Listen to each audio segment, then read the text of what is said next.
assuming anything, we realize that fundamentals sometimes well overlooked, and we don't want to be guilty of that anymore.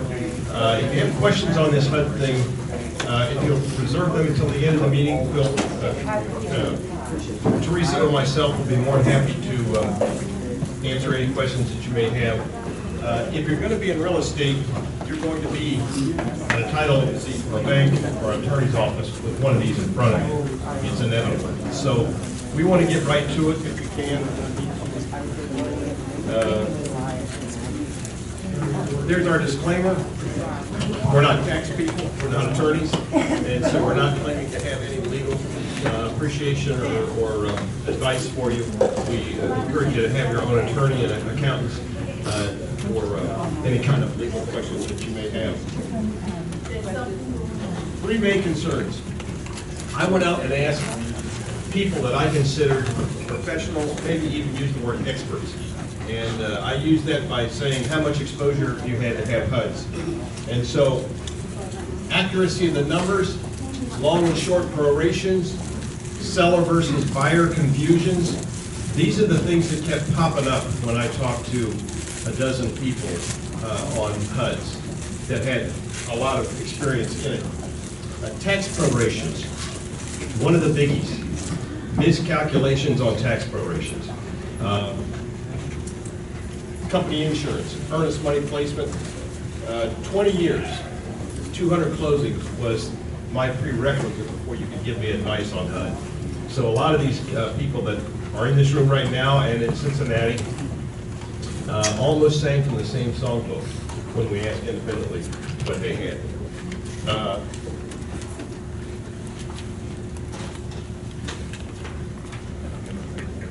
We're trying to break this HUD thing down. We're not going to get too crazy on colors, but Teresa is going to go through the HUD document, and we're going to show you where some of the, I want to call them traps or snares. Maybe that's too strong a word, but when people start looking at fees, it's pretty crazy. And we have a packet for you that you can have when the meeting's over, so you don't have to take pictures. Everything is right here. You're more than welcome to do that. But we have a list of fees, and I have a full page of fees. So origination fee, points, there's so many ways. And from a private lender's perspective, a lot of times buyers are misrepresented in what they claim is what does it cost to close. So they should be very aware of the fees. Here's something to you. Can I just yell it? Yeah. I don't want that mic. So real quick, if I took this HUD in front of you, this is what a HUD looks like.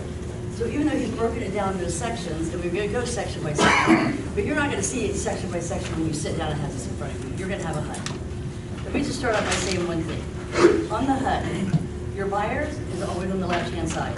Your sellers are always on the right-hand side. All right? This top half for your buyers are debits. This bottom half is credits. Sellers, these are debits, and these are credits. That's why when you see numbers on there twice, they're offsetting each other as a debit and credit. They're not being charged twice. Right, so it's kind of important when you sit down and look at this and say, here's my contract sales price, which is number 100, which is your contract sales price. And then the section here, these are your closing costs. And this closing cost drives to the second page. So we'll go over that and bring it back to the front, because that's how you read it. You start with your contract sales price, then you look at your closing costs. You drive it back to the front, and then you go down. All right? So you got your contract sales price. If you go to this section right here, this again is credits. So this is your earnest money. These are where you have credit. Seller paid closing cost credit, tax proration credit, owner's insurance credit. Anything that's credited to you is on the bottom half here.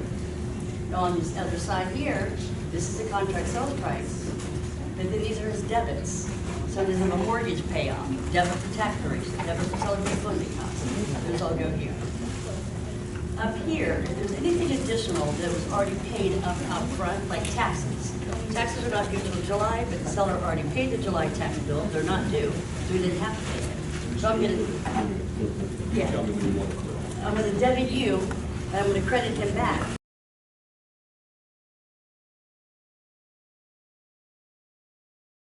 Greater Dayton REIA is a great source of information for real estate investors.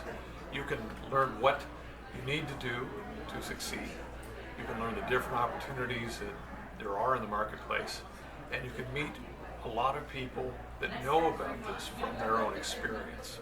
It's a fantastic organization because you can network with more seasoned investors. You meet all kinds of different vendors each time, insurance companies, title companies. There's always a different group of people here.